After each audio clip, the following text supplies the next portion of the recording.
ஓம் நமச்சிவாய. பிப்ரவரி மாத ராசி பலன்கள். மேஷ ராசி.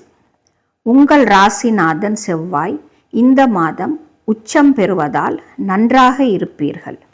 மாதம் முழுவதும் புத்துணர்ச்சியோடும் தெளிவாகவும் இருப்பீர்கள். புது முயற்சிகள் எடுக்கலாம். மாத கடைசியில் சில மனக்கசப்புகள் ஏற்படும். பிள்ளைகள் விஷயத்தில் மனக்குழப்பங்கள் இருக்கும். ரிஷப ராசி. உங்கள் ராசிநாதன் பாக்கியஸ்தானத்தில் இருப்பதால் நன்மைகள் ஏற்படும். 7 மற்றும் 12ஆம் அதிபதியான செவ்வாய் உச்சத்தில் இருப்பதால் கணவன் மனைவிக்குள் அன்பு அதிகரிக்கும். செலவுகள் அதிகரிக்கும். தந்தையுடன் வாக்குவாதம் வேண்டாம். மாத கடைசியில் மன தைரியமும் துணிச்சலும் ஏற்படும். மிதுன ராசி. ராசியில் குரு அமர்ந்திருப்பது சில குழப்பங்களை தரும்.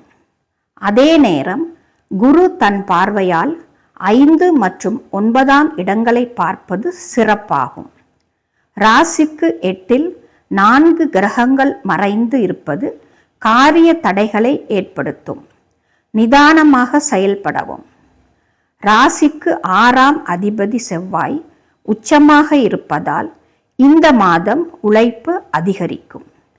மாத கடைசியில் ராசிநாதன் பாக்கியஸ்தானத்திற்கு செல்வது மிகச் சிறப்பு.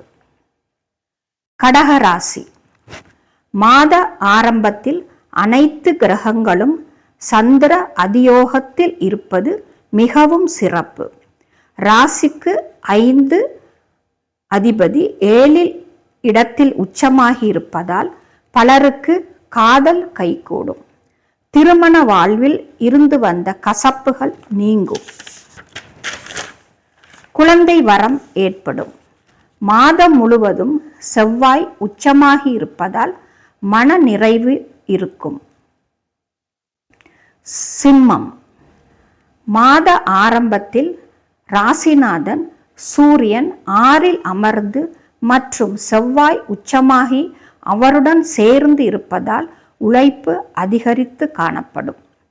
கேது ராசியில் இருப்பது சோர்வு நிலையை கொடுக்கும். கடவுள் பக்தி கூடும். மாத பிற்பகுதியில் ராசிநாதன் 7இல் அமர்வதால் தடைகள் நீங்கும்.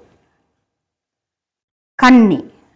மாதம் முழுவதும் ராசிநாதன் புதன் 6இல் இருப்பது சற்று உடல் நிலையில் சோர்வு ஏற்படும்.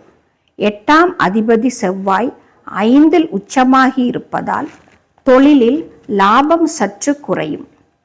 மனப்பதட்டம் ஏற்படலாம். அதே நேரத்தில் குரு பகவான் 10இல் இருப்பதால் பெரும் கஷ்டங்கள் எதுவும் இல்லை.